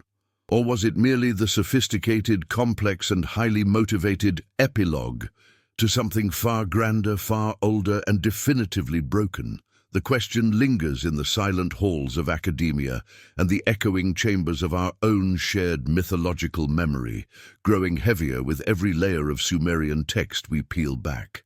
We have journeyed through the cryptic references, the lists of kings that stretched into impossible millennia, and the unsettling details of a global deluge that seems to predate the established chronological anchors of documented human history. What we have ultimately uncovered is not just a forgotten event, but a profound systemic trauma, so severe that it necessitated the complete societal reboot, which became the foundational myth of Sumer itself. This cataclysm, hidden beneath the carefully constructed narrative of divine creation, suggests that the Anunnaki did not land on a pristine, empty planet, ripe for cultivation and control, but rather inherited a world of ruins, a planetary graveyard still steaming from a massive, incomprehensible destruction. The implications of this shift in perspective are staggering. If we accept the possibility, even the probability, that highly advanced human or proto-human cultures existed, flourished, and were wiped clean from the slate of existence before the Anunnaki established their rigid dominion in Mesopotamia, then the entire frame through which we view our past must fracture. The surviving texts, the lists of rulers who reigned for tens of thousands of years before the flood, ceased to be fanciful exaggerations designed to impress, and instead become chilling indices of a lost epoch, a dark age of incredible duration and absolute erasure. The silence surrounding these pre-cataclysmic cultures, the near-total lack of tangible, detailed records about their achievements or their ultimate fate, speaks volumes. It suggests a deliberate act of historical editing, a necessary suppression by the succeeding administrators. Why? Because the very existence of a massive civilization-ending failure directly undermines the core message the new rulers, the Anunnaki, needed to convey, that they were the sole indispensable source of order, structure, and survival. The previous failure proved that even divine-like intelligence and advanced structures could be overwhelmed by forces far greater than terrestrial technology or political might.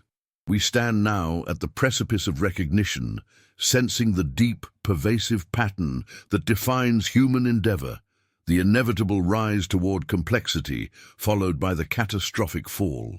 This realization, drawn from the dense clay of the Sumerian heartland, pushes us beyond the conventional historical timeline and into the realm of the cosmological. If you have followed this extensive investigation from the beginning, absorbing the nuances of the king lists, the specific references in the Atrahasis, and the chronological anomalies of the deluge accounts, you are now equipped to see this final, horrifying truth.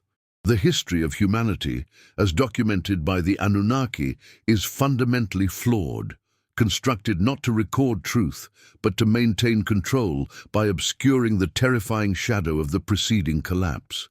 This is not simply a footnote in ancient history. It is the ultimate context for our current existence. It demands deep thought and rigorous consideration. If these echoes resonate within your own understanding of history, consider sharing your insights in the comments below. Your reflections help expand this collective investigation and are crucial to illuminating the deeper layers of this truth.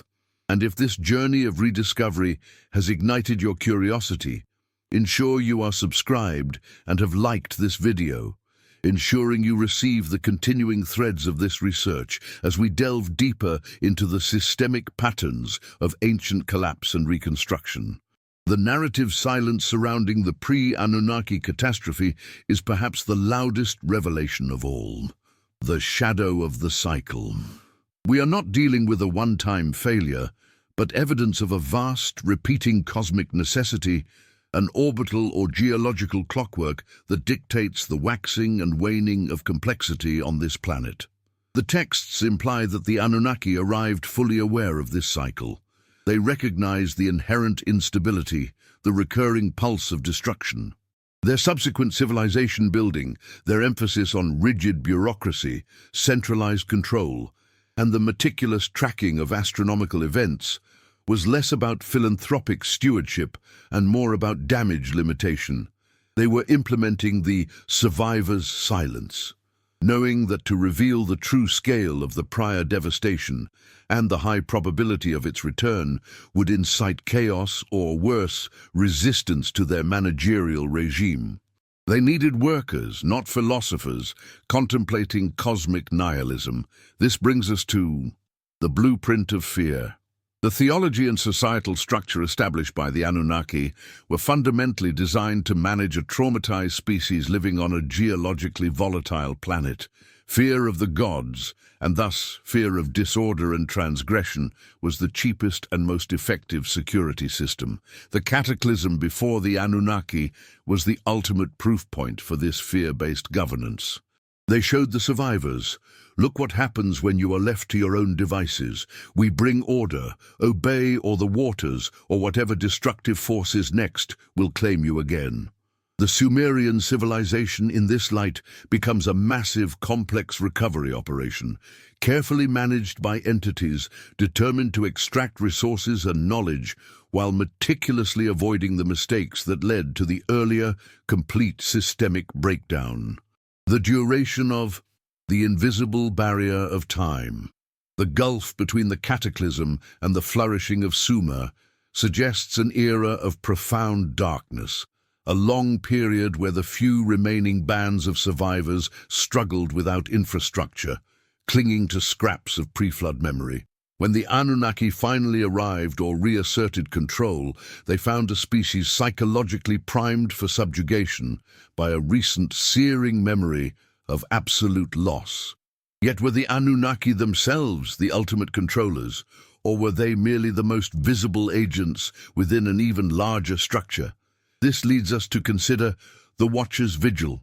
The pre-Anunnaki cataclysm, if it was driven by cosmic forces, a stellar companion, a debris field, or rapid geomagnetic pole shift, suggests that there are forces, perhaps non-corporeal or simply far greater intelligences, that observe the universe and its recurring patterns of collapse. Did these watchers stand by during the first destruction? Did the Anunnaki arrive as opportunists, or were they assigned the task of recovery and management by this higher, silent layer of observers? The Sumerian texts offer hints of figures and entities even older than the established pantheon, fleeting references that suggest layers of antiquity far exceeding even the immense ages of Enlil and Enki.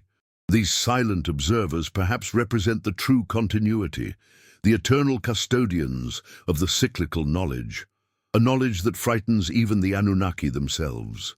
What we inherited from this complex and layered history is not just cuneiform or astronomical charts, it is the inheritance of ash.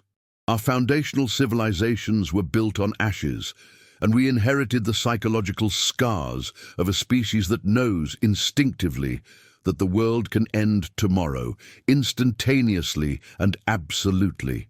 This pervasive anxiety fuels our modern drive for acceleration, for documentation, and for conquering nature, a deep-seated need to prove we are immune to the cyclical fate that swallowed the civilizations before us. The meticulous records of the Anunnaki, their libraries and their temples, were themselves monuments to avoiding the ultimate disaster, oblivion. They attempted to build an impenetrable shield of structured thought against the forces that shattered the previous world. The realization that those earlier cultures had their own libraries, their own gods, and their own sense of permanence before they were consumed adds a profound layer of tragic irony to the Sumerian experiment. And where does the memory of this ultimate collapse reside, if not in clay? It rests within the great library of water. The geological record, the oceanic sediments, the ice cores, these are the true unedited texts of the pre-Anunnaki age. The Sumerian accounts of the flood were not hyperbolic myths. They were the terrified attempts of survivors to describe the Earth's violent self-cleansing. We must look beyond the written word and integrate the terrifying stability of physics and astronomy with the narrative instability of myth. The conclusion must be drawn. The Sumerian tablets are not merely historical documents about the creation of civilization. They are forensic evidence detailing the failure of the one that preceded it. We arrive finally at the final reckoning. The Sumerian texts reveal that the age of the Anunnaki, and by extension our own age, is built upon a colossal lie of origin, a lie that conveniently eliminates the evidence of their own limitations and the catastrophic fragility of this planetary ecosystem.